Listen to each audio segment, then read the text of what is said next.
that technically you need to tell me that they're in f bracket x. It's highly possible that I forgot to write that down when I wrote up the division algorithm. But the point is that the two polynomials you get as the quotient and the remainder are actually polynomials in f bracket x as well. The uniqueness of those two polynomials, meaning if you and your friend each start with the same f and g, and you're put in separate rooms and asked to divide g into f, then you'll both come up with the same polynomials q of x and r of x. There's only one way to solve the given equation with the stipulations on the degrees. And the last comment is, some of you missed the subtlety here. You can do it in such a way that either the degree of r of x is less than the degree of g of x, that's one possibility, or r of x is 0. What a couple of you did was you put or the degree of r of x is 0. Folks, the point is, if you're going to require the degree of r of x to be less than the degree of g of x, obviously this already includes the case where the degree of r of x is 0, because you've assumed the degree of g of x is bigger than or equal to 1. This situation is the situation that we need to get around because we haven't given the 0 polynomial a degree. We don't define the degree of it because we want our other formulas to work out. So we simply have to separate out, as a special case, the polynomial 0. Not the degree 0 polynomials. Those are perfectly fine, and all of the non-zero ones are taken up with the requirement that the degree of r of x is less than the degree of g of x. Okay. All right. Let's see, I have a couple of administrative announcements. What are they? Yeah.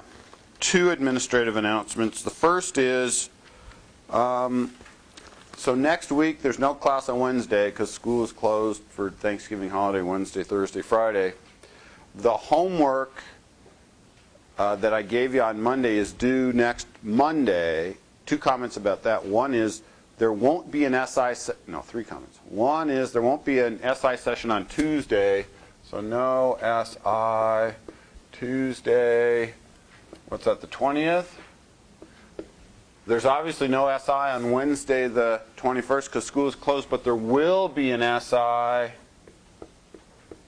Monday, November 19th, instead of the Wednesday one. That's 9 to 10:30. So if you need some extra advice on how to get the homework done that's due Monday, do that Monday morning with Jen.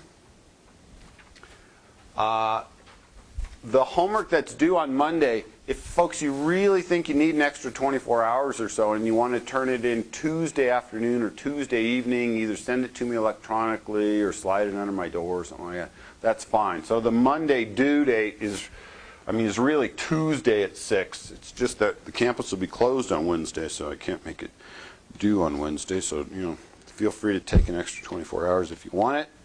And this is looking ahead. I'll definitely remind you of this and try to remember to send an email out. 2 weeks from tonight, 2 weeks from Monday, November 26th, we'll meet in Dwyer Hall 121. I don't know if you'll be on that night, but okay, I'll have to remind myself to send an email to the appropriate video people. There's something going on that is a little bit unclear to me, but they've asked whether we could meet in there that night, so keep that in mind. I'll try to remind you of that a few more times before the night. Just for that night. Just for that one night. It's the new old building. It's the one that they just gutted, and it's actually really nice in there. I've been in there twice, and whew, I like it. Okay. At some point, I'm going to tip my hand as to why we're doing all this stuff. There's sort of a natural place to do that. We may get there tonight, but more likely we'll get there next Monday. There's sort of this overarching theme that the author calls the basic goal. But for now, what I want to do, because that'll take me 10 or 15 minutes to describe, is continue to play up this sort of analogy between the integers, the ring of whole numbers, and these polynomial rings f bracket x, where f is a field.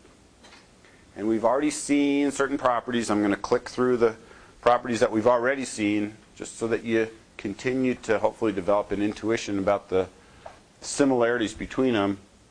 So a ring of integers and f bracket x. Both are integral domains. Neither is a field. Both have some sort of division algorithm associated with them. And what we started doing on Monday night was looking at things inside f bracket x, looking at polynomials that somehow play the role that the prime numbers play inside the integers. They're the polynomials that somehow you can't break down any further. That's the intuition behind prime numbers. Okay? So just as a reminder, we're working in f bracket x, where f is a field, and an element, let's call it little f of x in capital F of x, is called irreducible in case, let's see, the degree of f of x is at least 1. What this means, folks, is in particular the zero polynomial f of x equals 0 is not viewed as an irreducible polynomial. Irreducible because its degree isn't bigger than or equal to 1 because it doesn't have a degree assigned to it. So obviously if it doesn't have a degree assigned to it, then its degree certainly isn't bigger than or equal to 1. And secondly, the only way to factor f of x as g of x times h of x, where each of these is in f bracket x, where g of x, h of x are in the underlying polynomial ring, is when the degree of g of x is 0 or the degree of h of x is 0.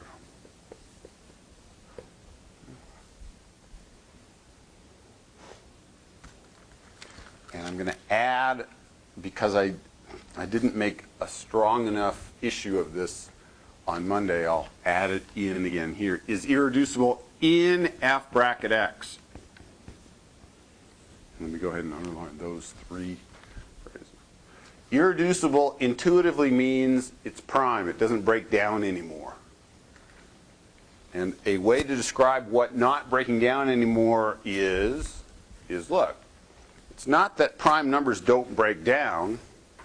It's not that you can't factor prime numbers. It's just the only way to factor prime numbers are trivial ways. If I hand you the number 7, I'm about to factor it. It's 1 times 7. So I've technically factored it. It's just one of the things that I've used as a factor is the number 1. I can also factor the number 7 as negative 1 times negative 7. It's just I've used the number negative 1, and inside the integers, the numbers 1 and negative 1 play a special role. They are the units. And what we saw inside f bracket x is that the units in f bracket x are the things of degree 0. 2, 6, I mean the constants are the things that have degree 0 other than the 0 polynomial itself. And so the irreducibility idea is, all right, if you hand me the polynomial, maybe it factors. But if it does, the only way it factors is sort of trivially like this, that it factors only as a unit times a polynomial. Now another way to phrase it is, a number's prime if you can't factor it as the product of two things, each of which is less in absolute value than the thing itself. I mean, every time you factor 7, one of the factors has absolute value 7. It's 1 times 7 or negative 1 times negative 7. Another way to view irreducibility of polynomials is the only way to factor it is if one of the factors has the same degree as the original polynomial.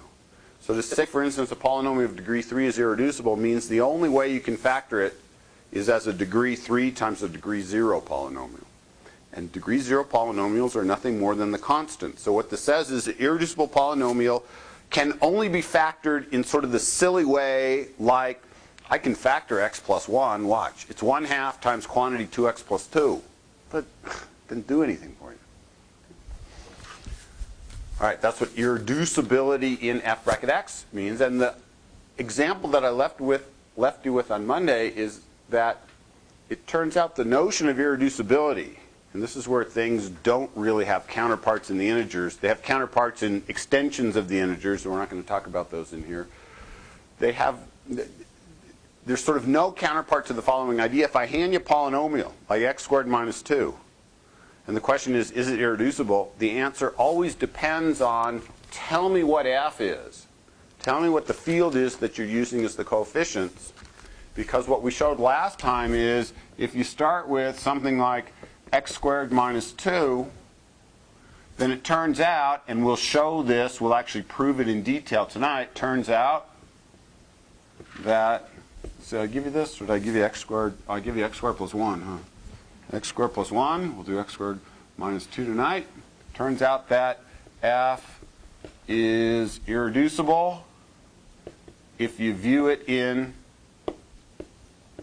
q bracket x, but it's not irreducible in c bracket x, because x squared plus 1 can be written as x minus I times x plus I. And I'm going to throw a third example on here. I hand you the polynomial x squared plus 1. Turns out it's also not irreducible inside z2x. Turns out not irreducible in z2x. Watch, I'm about to factor it. X squared plus 1 is x plus 1 times x plus 1. Because remember, in ZPX you proved that a plus b squared is a squared plus b squared. So a plus b squared is, or if you want, you just multiply it out. And say, well, what happened? Oh, well, you got a middle term of 2x, but remember the coefficients are, turns out it is irreducible in z3x. In other words, it's impossible to factor x squared plus 1 as the product of two polynomials, each of which has some guts. In other words, not just by pulling out a constant here inside z3x. So here's the big question for the night tonight.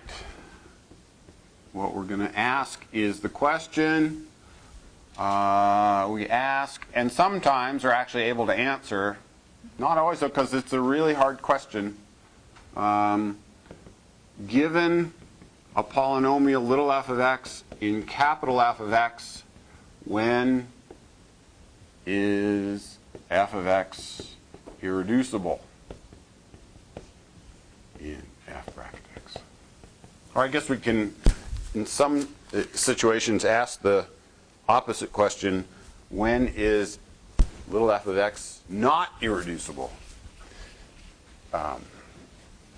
I mean, not irreducible sounds like double negatives, and it is. I mean, you can say that the polynomial is reducible, but just because I speak quickly often, it starts sounding like reducible or irreducible starts sounding the same, so I prefer to use the phrase not irreducible rather than the phrase reducible when the thing is, well, intuitively not prime when you can actually break the thing down. Okay? All right. Well, what we showed on Monday, this thing we called the factor theorem, is if you hand me a polynomial in f bracket x, and there's some element in f with the property that when you plug it in for x, that 0 comes out. In other words, if you have a 0 of the polynomial, then you always have a factor that looks like x minus alpha. And if you have a factor that looks like x minus alpha, well, there's a factor of degree 1.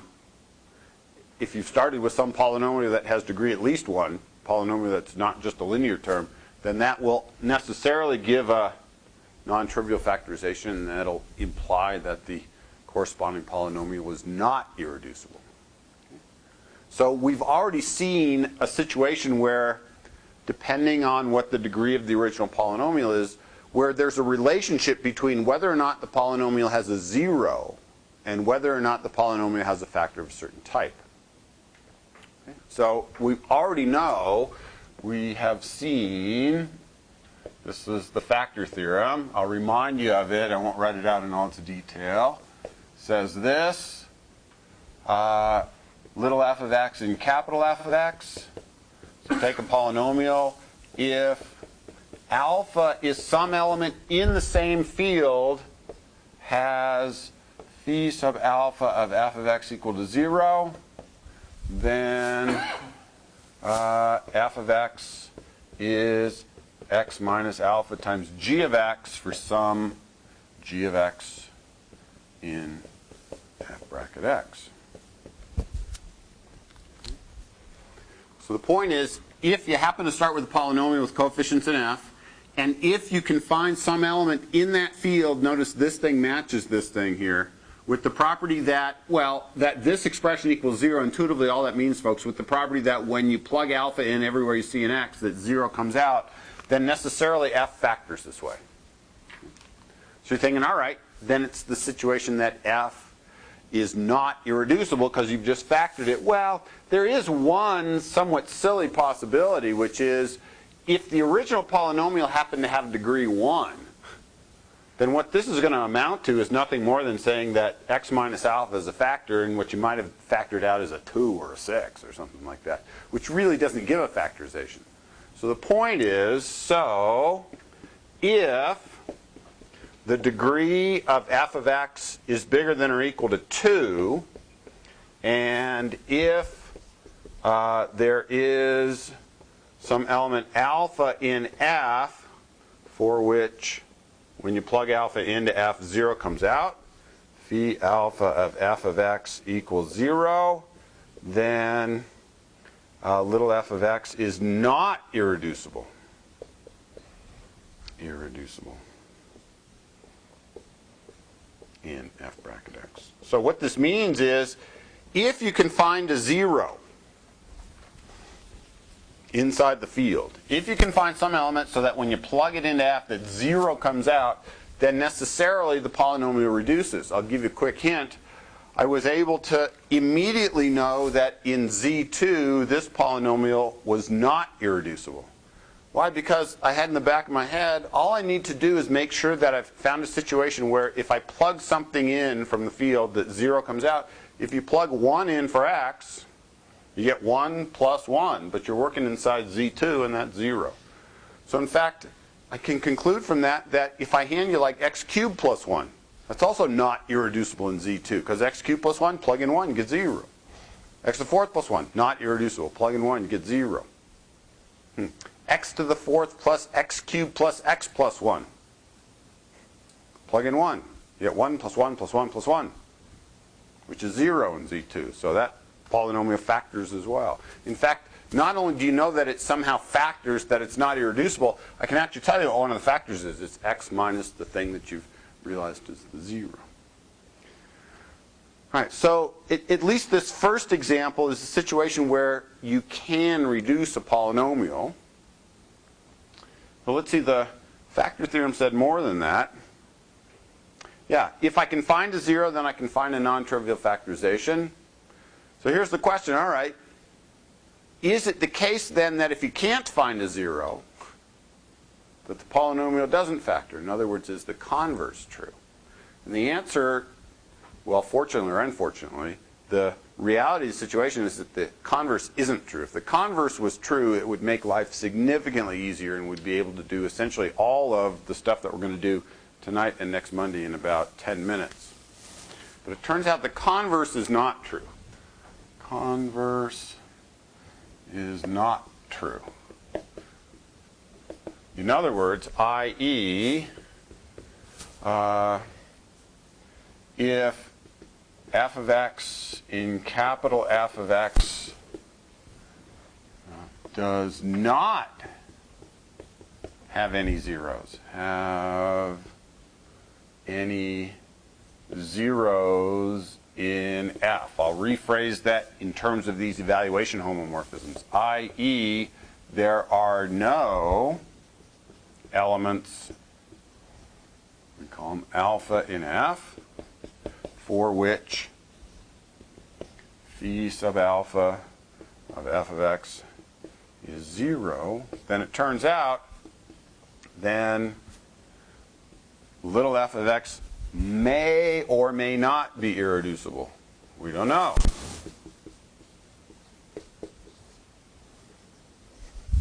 Irreducible. It depends on lots of things. On lots of things.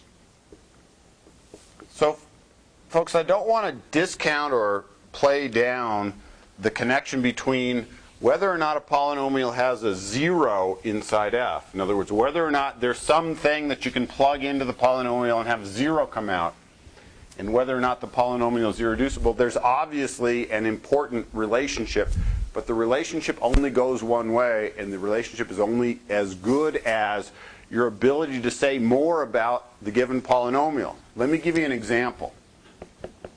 Here's a polynomial, excuse me, f of x is, let me give you this one, x to the 4th plus 3x squared plus 2. In, let's see, where will we view this thing? How about r bracket x. R bracket x, so the reals here. Question, are there any elements inside the reals with the property that when you plug them in for x, that 0 comes out? Not a chance. Whatever you plug in for x, here I'm asking you to raise it to the 4th power. Here I'm asking you to square it. So the expressions that are going to get kicked out regardless of what real number you plug in here are always going to be positive. I'm multiplying this one by 1, that one by 3. So these things are always bigger than or equal to 0. If I add 2, I always get an expression bigger than or equal to 2.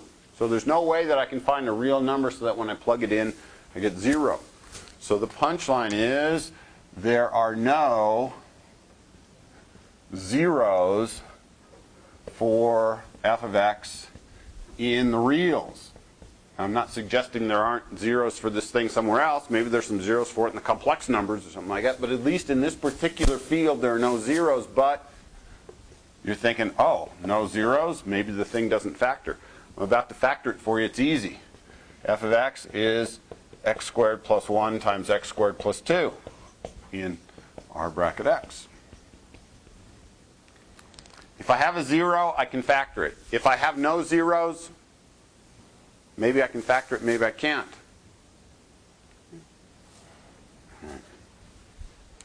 Example. Let's see. F of x equal to x squared plus 1 in r bracket x in r of x. Question. Is f irreducible? Does it factor or does it not factor? Well, I've told you not. Well, I've told you at least not in q bracket x, not in r bracket x. Well, it turns out it doesn't. In other words, f is irreducible. You can't break it down any further. The answer is yes, and here's why. Here's why.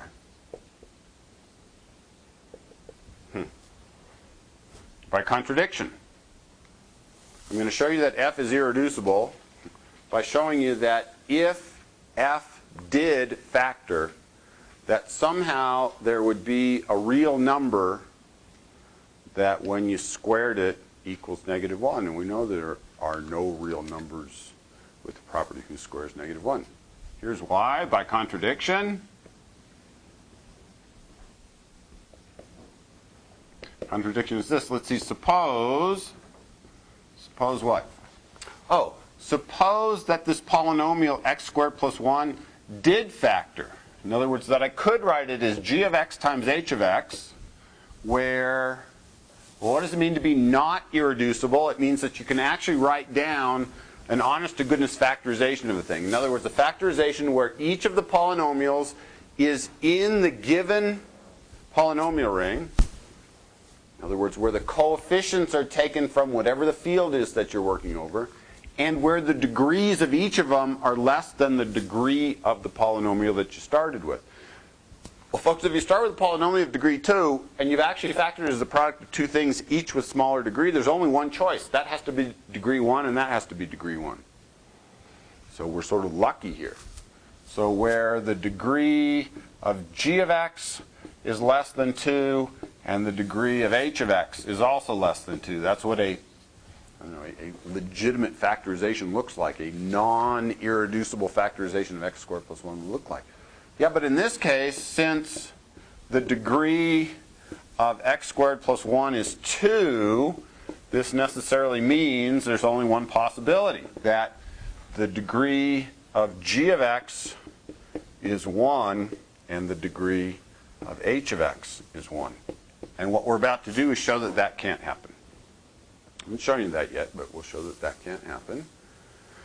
Folks, if I had handed you the polynomial x to the 6th plus 1 or something like that, I wouldn't be able to get so nicely to a situation where I'd be able to analyze things, because, hey, if I'm going to then ask you to factor it as something times something else, maybe that has degree 1 and that has degree 5, or maybe that has degree 2 and that has degree 4, that has degree 3 and that has degree 3. But when I'm starting with something with such a small power, a small degree, it turns out I can analyze the possible factorizations relatively easily. In other words, well, let's see, what does it mean to say g of x is a polynomial of degree 1? It looks like g of x is then, let's call it alpha x plus beta. You want to call it ax plus b? I don't care, whatever you want. And h of x is, I don't know, gamma x plus delta, where each of these things, alpha, beta, gamma, delta, are reals, because that's where I'm requiring the factorization to take place.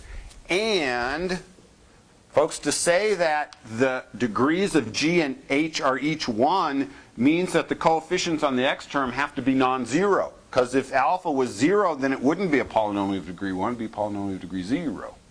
Okay? And alpha not 0, and gamma not 0. Okay, and I'm still about to show that this can't happen. In other words, I've got, let's see, x squared plus 1 is alpha x plus beta times gamma x plus delta. But alpha isn't 0, but let's see. Alpha is not 0, so what I'm about to do is I'm going to multiply everything through by 1 over alpha, and that makes perfect sense inside the reals. If you want to call it alpha inverse, that's not a bad idea either. So I'm going to write this as x squared plus 1 equals, oh yeah, so alpha inverse exists, in other words, is in the reals, and I can write this as follows. I'm going to write it as x plus beta over alpha times, well, I'm just factoring an alpha out, but I'm going to absorb it into here, alpha gamma x plus alpha delta.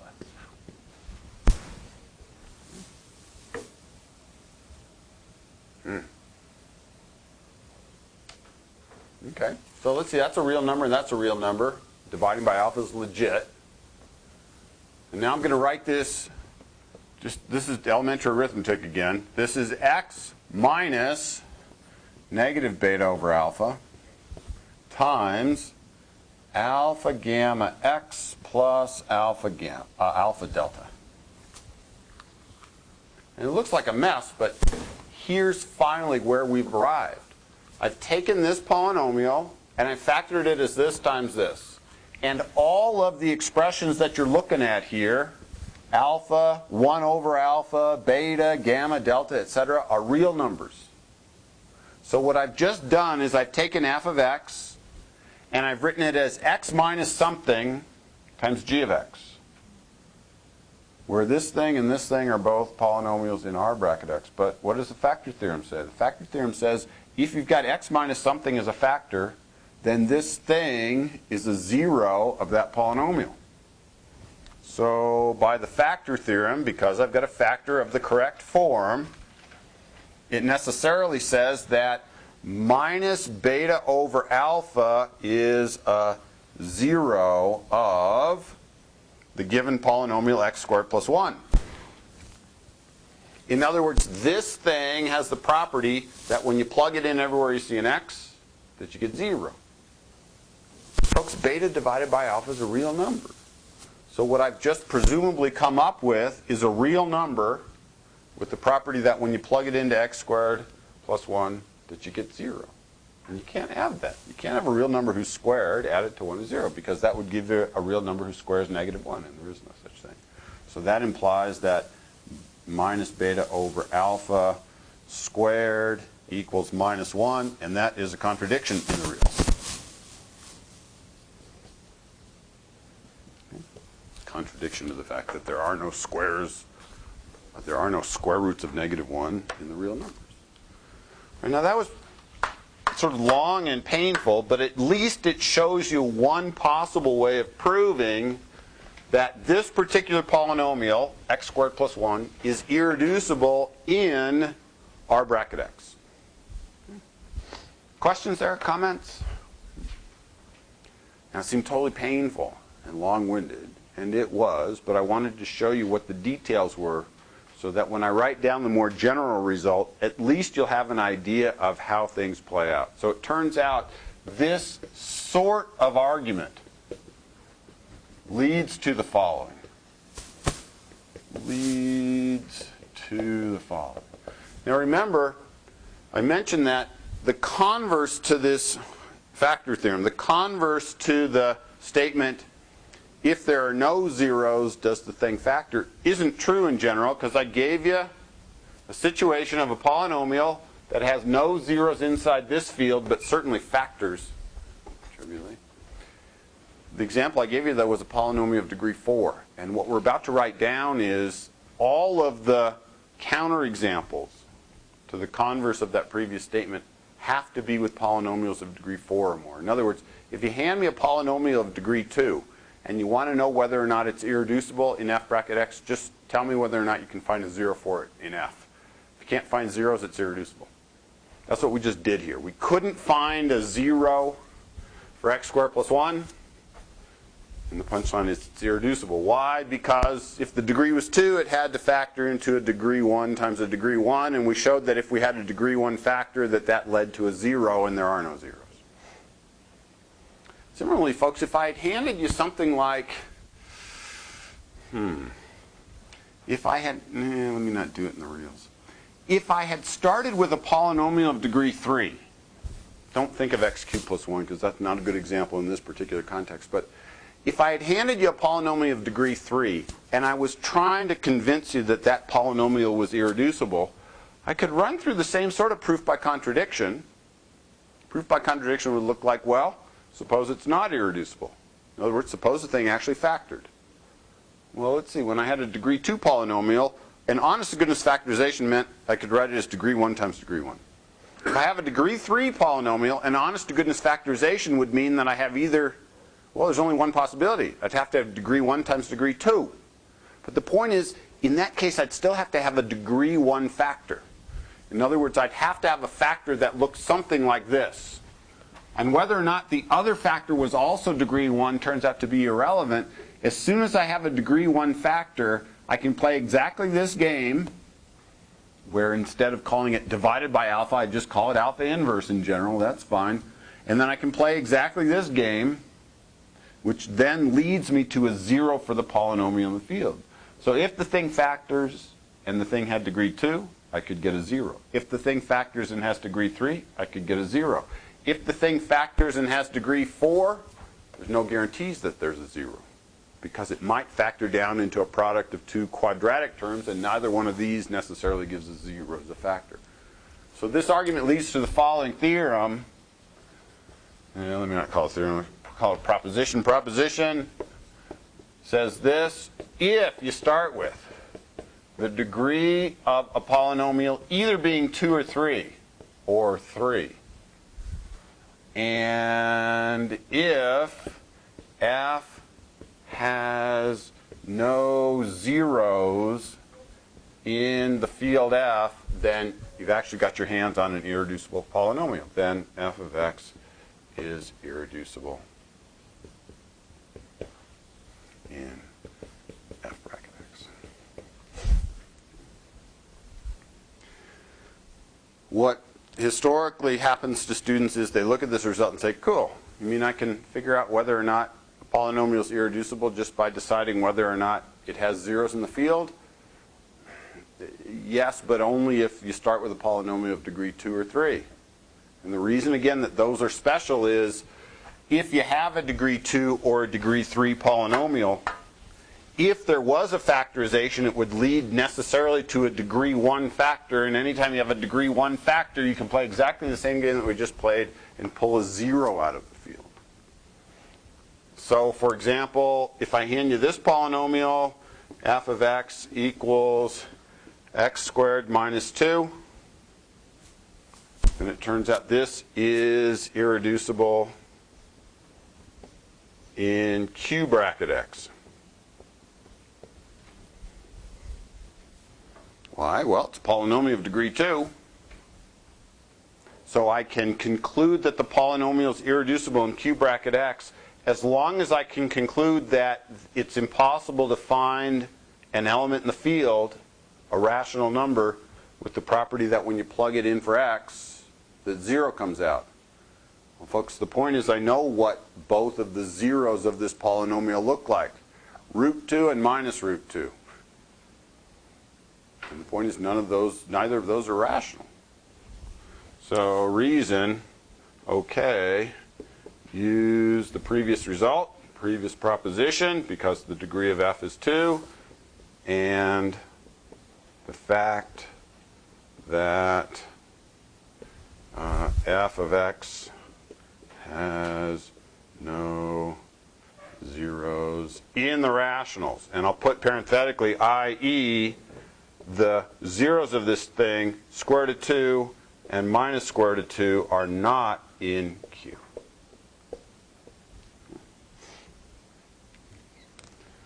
All right. So this thing is, oh, but wait a minute, let's see. If I ask you a different question like, is this thing irreducible in R bracket x? No, it's not irreducible in R bracket x. It actually factors down in R bracket x. Why? Because it has a 0 in R bracket x. There's a real number that I can plug in here to get 0 out. Square root of 2. So in R bracket x, it factors as follows. Note, f of x equals x squared minus 2 is not irreducible in R bracket x. Irreducible in R bracket x since, well, I'll factor it for you. F of x equals x minus root 2, x plus root 2. And if the question is, well, how come you just didn't do that over here? The answer is irreducibility depends on what field you're allowing me to use as coefficients. When I write down this factorization, it's a perfectly good factorization if you allow me to take coefficients from the reals, because square root of 2 is a real number, no problem. But square root of 2 is not a rational number, so this isn't a factorization inside Q bracket x. So you're starting to get some feel, hopefully, for the importance that the underlying field plays in the question of whether or not the polynomial is irreducible. And I'm going to start throwing out little hints about what this main idea is, or what the author calls the basic goal. So I started with x squared minus 2, and if I just looked in sort of the smaller field of rational numbers, the field of fractions of integers, it turns out this thing had no 0 in there, or was irreducible in there.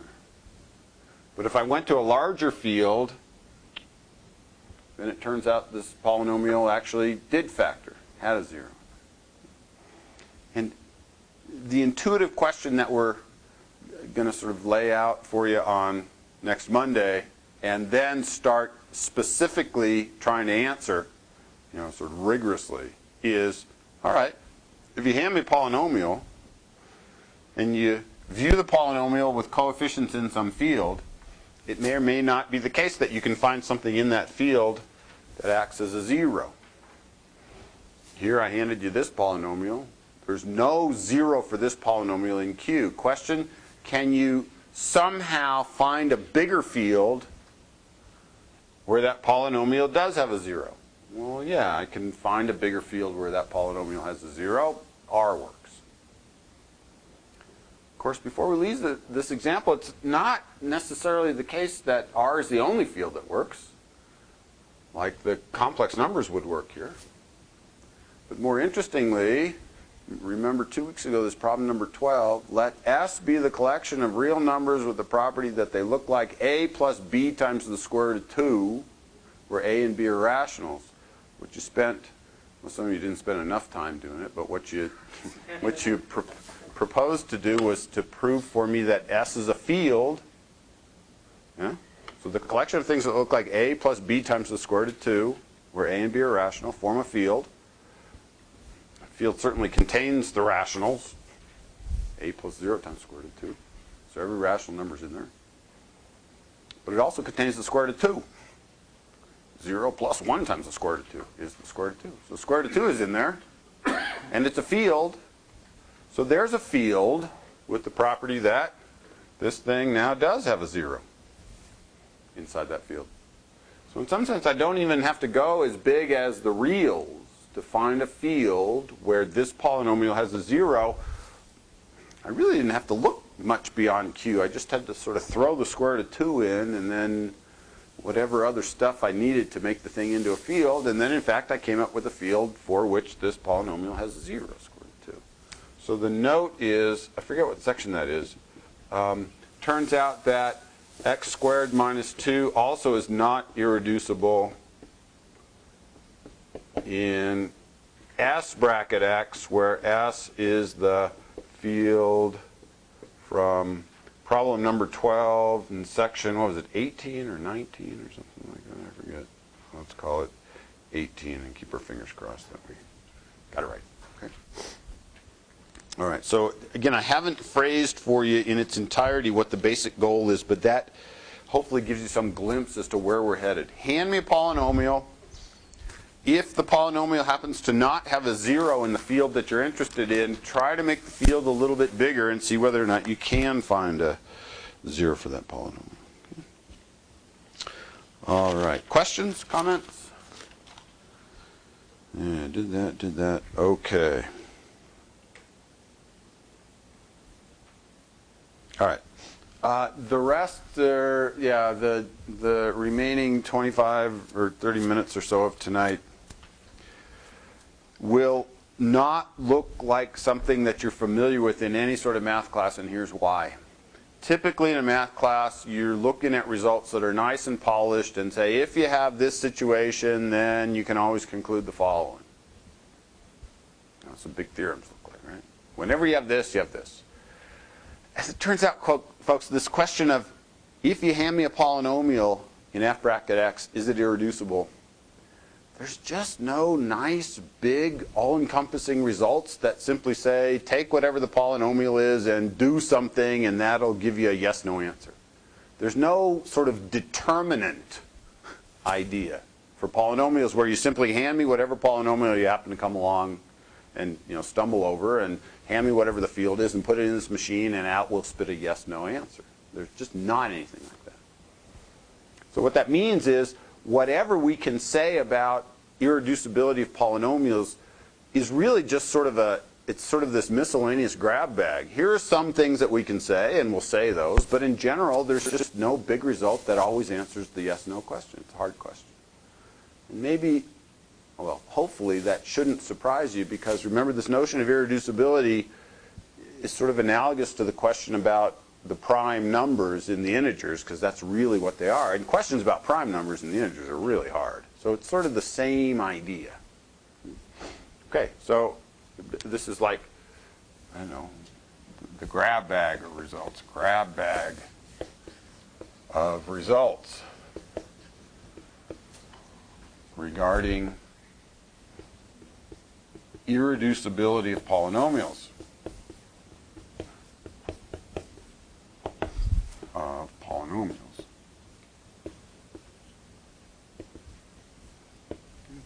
here's sort of the first flavor, the first type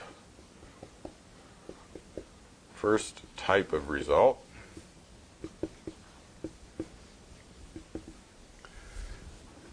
Folks, it's often the case that what we will be looking at is the question of whether or not a given polynomial is irreducible over the field Q.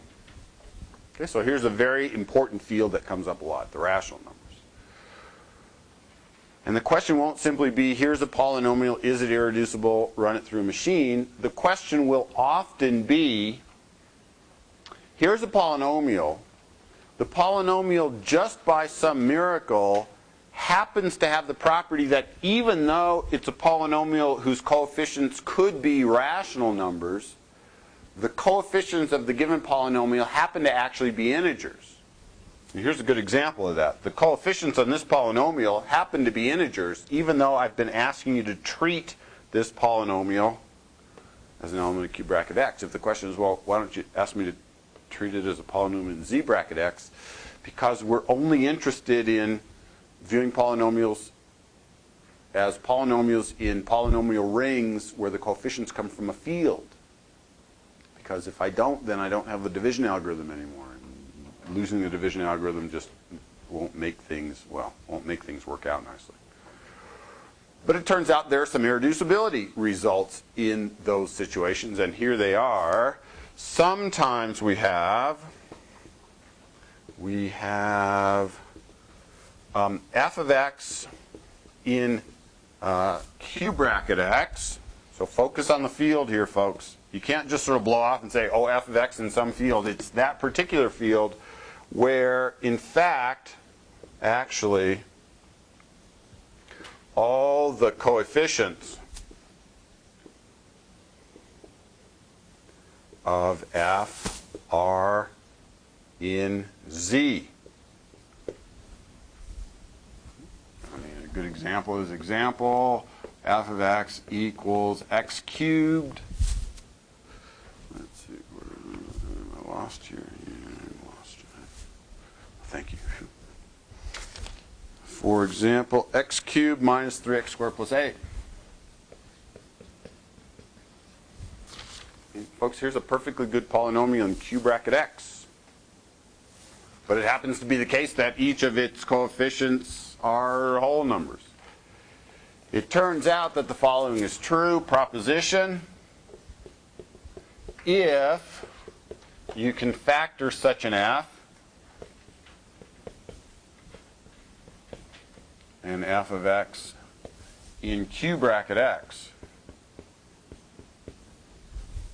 In other words, if somebody hands you a polynomial, and it happens to be a polynomial where all of its coefficients happen to be whole numbers, and you ask the question, all right, is the thing irreducible or not viewed as a polynomial in Q bracket x?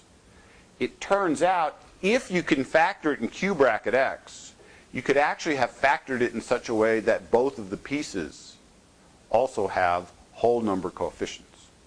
So a factorization of an integer coefficient polynomial into two polynomials where each of the polynomials has rational coefficients, if there was such a decomposition, then it turns out it may not be the one you're looking at, but you could then slide things around and actually rig it so that the two factors you're looking at actually both have whole number coefficients as well. So it's a mouthful to say, but the point is, if you can factor Q bracket of x, then in fact it could have been factored. F of x could have been factored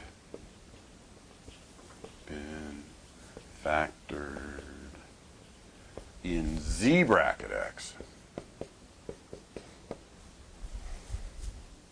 You think, well, so what? Well, here's the so what. What this means is, in this case,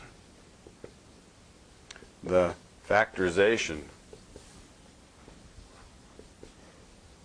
would result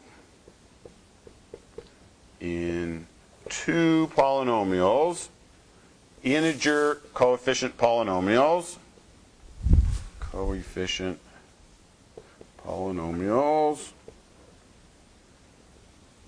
whose constant terms divide the constant term of f. Divide the constant term of f. Term of f. And you're still not impressed by that, but let me show you why you should be. Okay, here's the question, folks. If I hand you this polynomial x cubed minus 3x squared plus 8, and ask the question, does it factor in q bracket x? Or is it irreducible in q bracket x? Well, one way to decide that is to try to break things down and say, well, if it factors, it looks like a degree 1 polynomial times a degree 2 polynomial in q bracket x. As soon as I have a degree 1 polynomial, well, then I know I'd have to have a 0 in q bracket x. Question, are there any rational numbers so that when you plug the rational number into here that 0 comes out? I don't know. What are you going to do? Try all the rational numbers and see if any of them work? It's a bad idea. I mean, we lucked out when we looked at x squared minus 2 because I already knew where the zeros were and I knew that both of the zeros were not rational. But if I hand you something like that and ask, are there any rational zeros? It's hard. You don't know the answer to that. So you're thinking, well, you know, how do I go about deciding whether or not this thing factors? Well, okay, I can't find zeros. Why? Because I can't simply plug in all infinitely many rational numbers and decide whether or not any of them spit out 0. But here's the point. This result, which I'm not going to prove for you, this result says if this thing actually does factor, then there would have to be a factorization into two polynomials where both of the coefficients on the polynomials were from the integers, and moreover, where the constant terms of the two polynomials that you factor it into have to divide 8. So the point is here, we can show whether x cubed minus 3x squared plus 8 is irreducible in q bracket x, by showing that there are no decompositions that look like x cubed minus 3x squared plus 8 equals ax plus b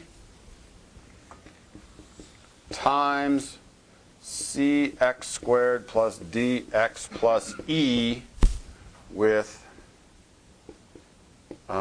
b divides 8 and e divides 8. What this proposition allows you to do, folks, is take a task that is impossible because it requires you to plug in infinitely many different things, ask the question whether or not this thing has a 0 in q. For the question, is it possible to find integers with the property that you can split that thing up as a product of two things that look like this, but I'm going to significantly limit what that number is and what that number is. And the point is, as soon as you've determined what that number is and what that number is, well, wait a minute. Let's see, I also know something about what a and c have to be, because if I'm going to multiply these two things together to get x cubed, that means that a times c has to be 1. So either a is 1 or a is negative 1. And if a is 1, then c has to be 1. Oh, now all of a sudden you've sort of limited significantly what the possible decompositions look like. And then you simply go through and say, yes, I can do it, or no, I can't do it. So what you've done by using this result is you've reduced the task of determining irreducibility to something that's just a finite sequence of steps. Can you solve the following equations where the appropriate coefficients live in z? And it turns out you can't do it. Bless you. You can't do it. Can't solve for a, b, c, d, e, and z. I'll leave out the work. There's a good example in the text, but the point is, look, you already know something. If somehow this product is going to equal that, you already know that a times c is 1. You know that b times e is 8, or b and e are integers. That, in effect, only leaves you to say something intelligent about d, but you should be able to say something about that if you multiply these two things out and then just equate coefficients. All right. As a consequence of this proposition, it says this, corollary, if Let's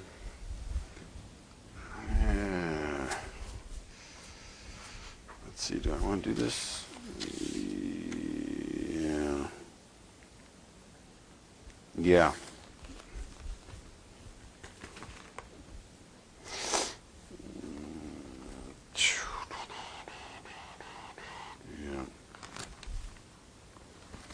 Yeah, let's do it this way. If the polynomial that you start with is, I'll introduce this term now because you'll see it in the homework, is monic.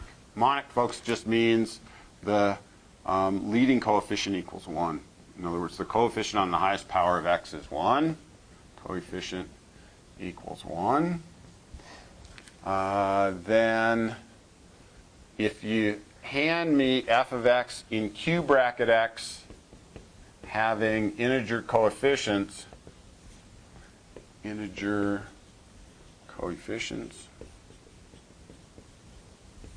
factors, or has a 0 in q if and only if it has a 0 in z. So if somebody hands you a monic polynomial like this one, x cubed minus 3x squared plus 8, monic means the leading coefficient is 1, and asks the question, are there any zeros for that polynomial in the rational numbers? A consequence of this factorization over z is if you could find a 0 in the rationals, it turns out you'd also be able to find a 0 in the integers, and the 0 necessarily divides the constant term of the polynomial. A constant term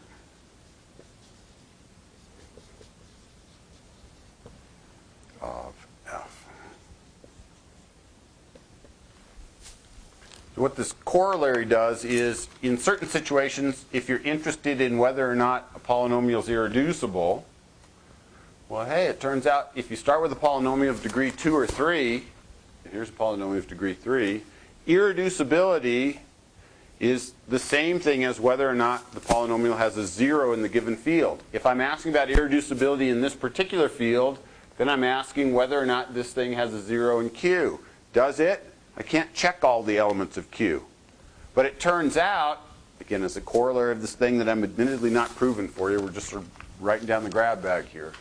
The corollary is, if you're in a situation like that and you're interested in whether or not the polynomial has a 0 in Q, it'll have a 0 in Q precisely when it has a 0 in Z. You think, well, that doesn't buy me much. There were infinitely many things in here. I couldn't plug them all in. There's infinitely many things in here. I obviously can't plug all of them in either. But the punchline is, if there is a 0 in here, necessarily it has to divide the constant term of the given polynomial. So if you're going to check for zeros in Q, you only have to check for zeros in Z, and you only have to check among the, well, you've got to be careful, among the 8 possible things that divide 8. They are 1, 2, 4, 8, minus 1, minus 2, minus 4, minus 8. So you can't forget the fact that factorization inside Z actually involves not only positive factors but negative factors as well. So does it work? Well, let's just plug those 8 things in. I won't do it for you, but so plug in 1. Does 0 come out? No. Plug in 2. Does 0 come out? No. Plug in 4. Does 0 come out? No. Plug in 8. Does 0 come out? No. Plug in minus 1. Does 0 come out? The answer is no. So since there's no zeros in Z, there are necessarily no zeros in Q. And since this thing has degree less than or equal to 3, since there's no zeros, then necessarily it's irreducible in Q. I mean, if this sounds like a lot of hard work to get to the answer, yeah, this thing is irreducible, it is a lot of hard work, but it's as good as we get. It's as good as we know. There's just no general rules at work. Now, if you thought that was sort of squishy, here's another totally squishy one. Before you leave that. Yeah, question, Richard. For the corollary, that's true for any degree?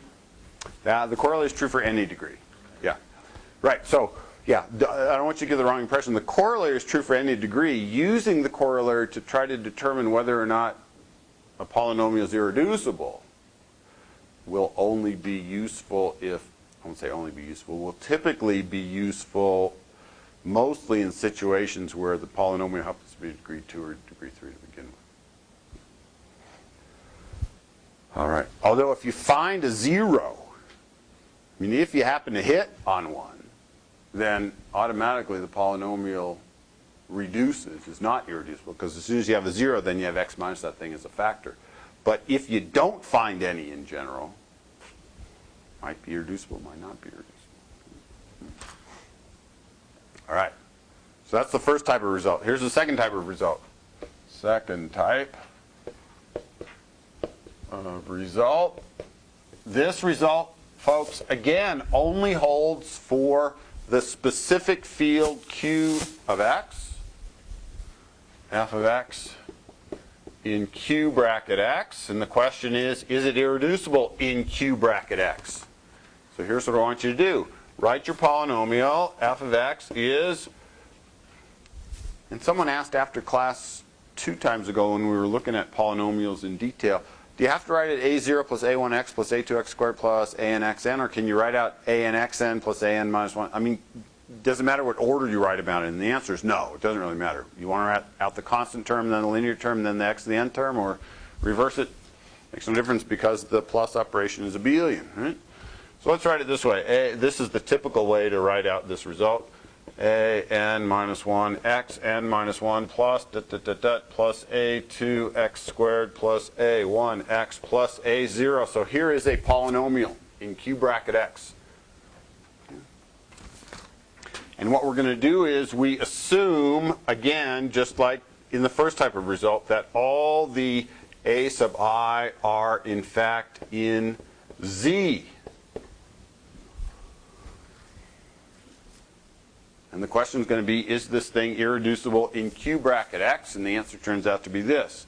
If you can find a prime number, you can find a prime, let's call it P, so that the following 3 things are true.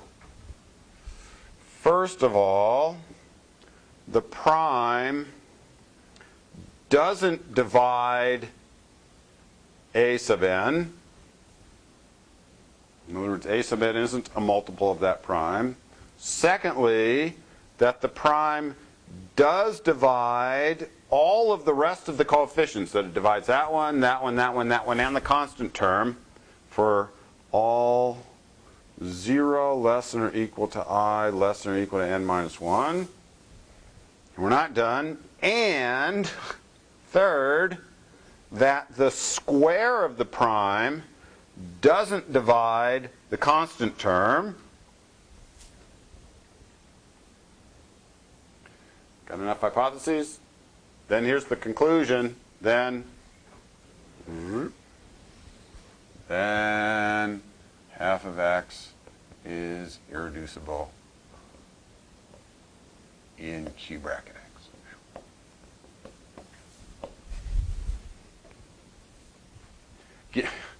Give me a polynomial with integer coefficients. It's the same question. Is it irreducible in Q bracket x? Answer, if you can hunt around and find a prime, I don't care what prime, 2, 3, 5, makes no difference. And if that prime has these 3 properties, then you can conclude that the polynomial is irreducible in Q bracket x. I mean, this gives you the flavor of how sort of to what lengths you have to go to actually get a result that says if you have blah, blah, blah, blah, blah, then the polynomial is irreducible. And heck, not only are we going great lengths, this result only holds for this one particular field. I'm not going to prove this one for you. This one's given a name. It's called Eisenstein's criterion. Criterion for irreducibility. Criterion. So what does it say? It says, let's see. So for example, if we look at f of x equal to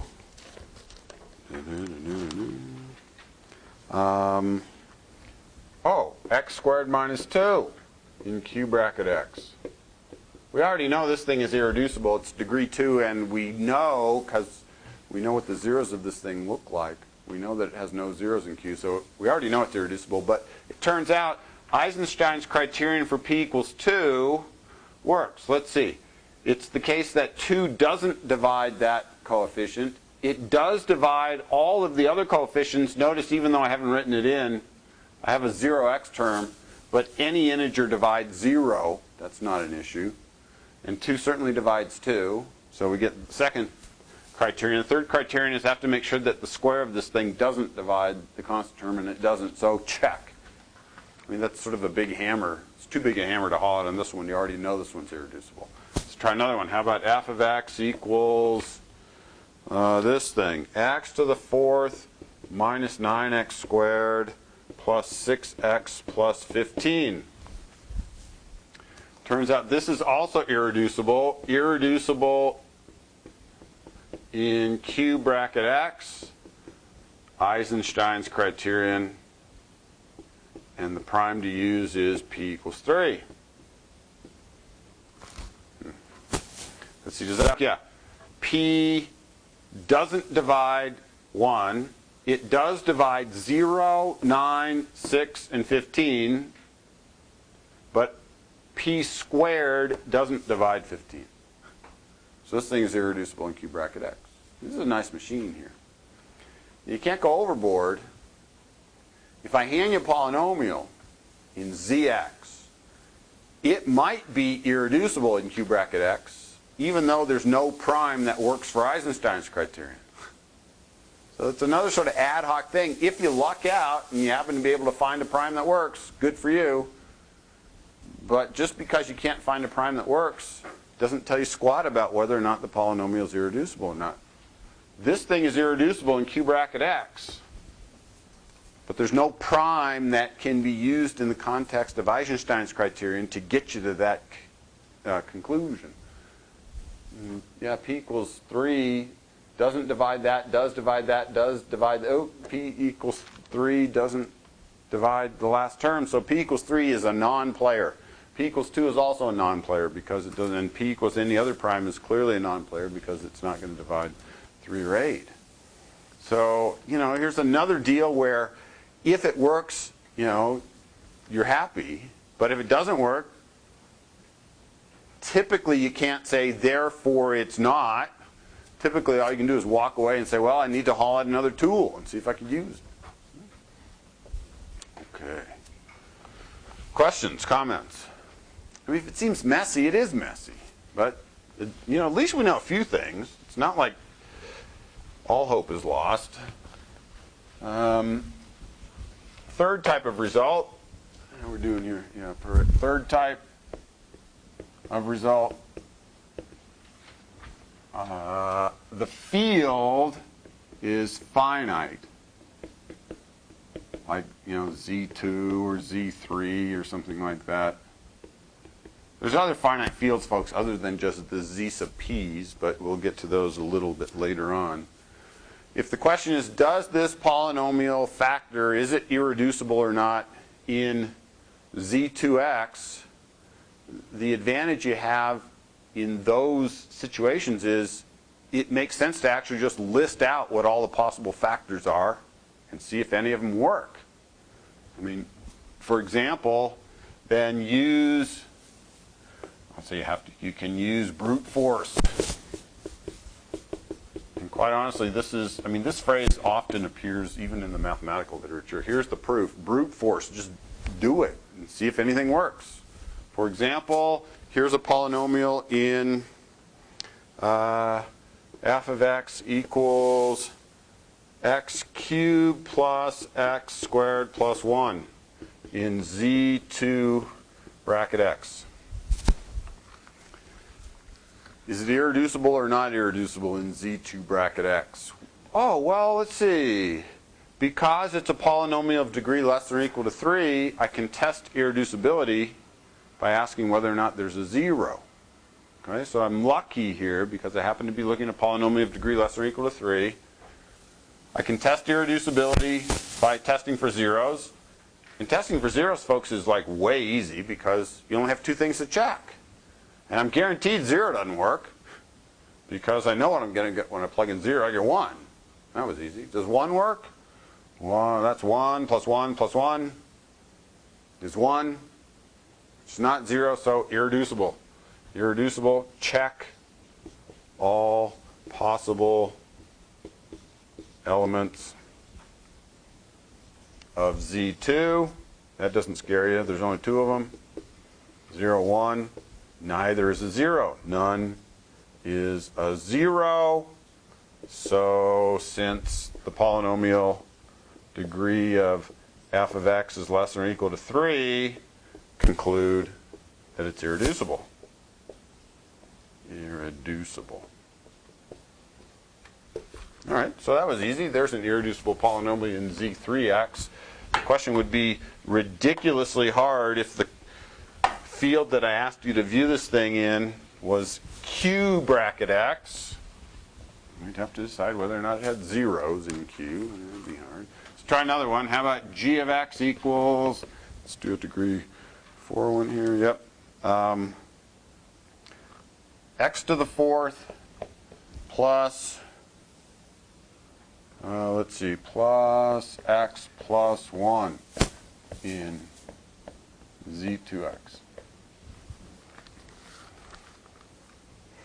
Question, is this reducible? In other words, not irreducible, or is it irreducible in Z2x?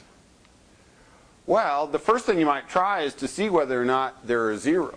If there happen to be zeros, then you're done. Necessarily, it's not irreducible because x minus that thing is a factor. So check for zeros. 0 spits out a 1. 1 spits out 1. So there's no zeros. Okay. So are we done? No, we're not done at all.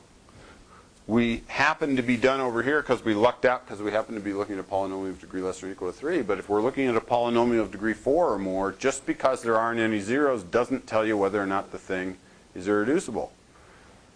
Although at least I know that there's no factor of degree 1, because if you have a factor of degree 1, then by the game we played over there, you could write down a 0.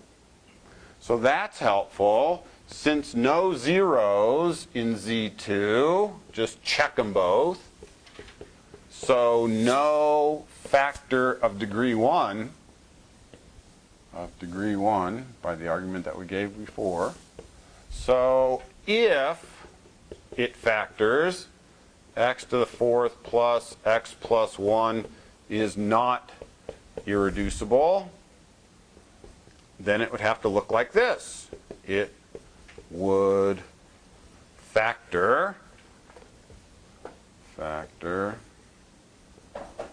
as some degree 2 polynomial times some other degree 2 polynomial.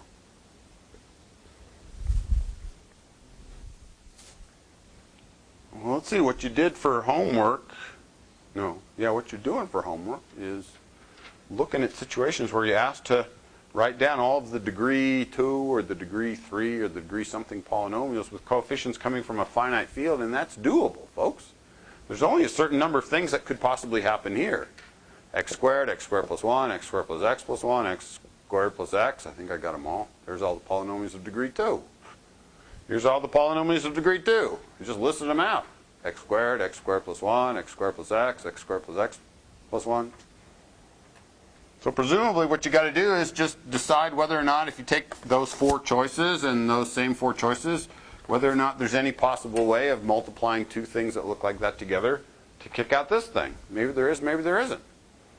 But in fact, you can reduce the workload even further. I mean, you should be happy if you get to the situation where all you got to do is multiply 16 things together. That's not too bad. But look, I can guarantee that x squared can't be a factor.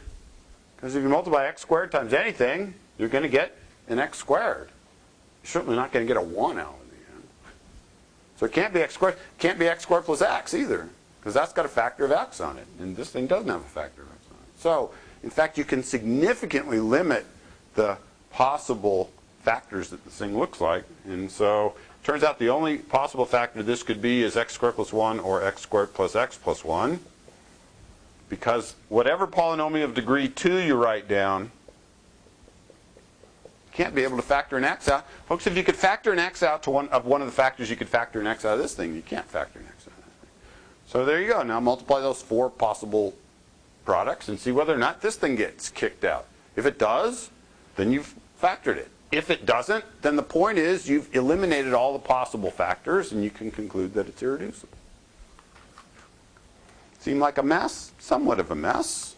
But it turns out at least when the field is finite, when you're starting with coefficients coming from Z2 or Z3 or Z sub p or other possible finite fields that we'll look at before the end of the semester, you can often reduce the question of irreducibility to, hey, if there is a factorization, it would have to look like this. I can actually list out all the possible things that look like that. In fact, I can limit the search significantly more because I don't have to worry about things like x squared or x squared plus x, because the corresponding polynomial that I'm trying to look for can't have either of those as a factor. And then just say, all right, here's what's left. Now just hammer them out, see if it works. And I'll let you finish that one up at home. Does it work? Maybe it does, maybe it doesn't. And that doesn't work. Oh, hey, even in the end, look, folks, it's commutative. So that times that is the same as that times that. So if you check that that times that doesn't work, then that times that doesn't work either. So in the end, we've sort of reduced the workload to just multiplying 3 different things together. And I'll give you a hint. Neither of the possibilities will work. And the punchline is there's some symmetry here, you know. If you multiply that times that, it's certainly unlikely that you'll get an x term without an x cubed term. All right, sorry I ran over a little bit here.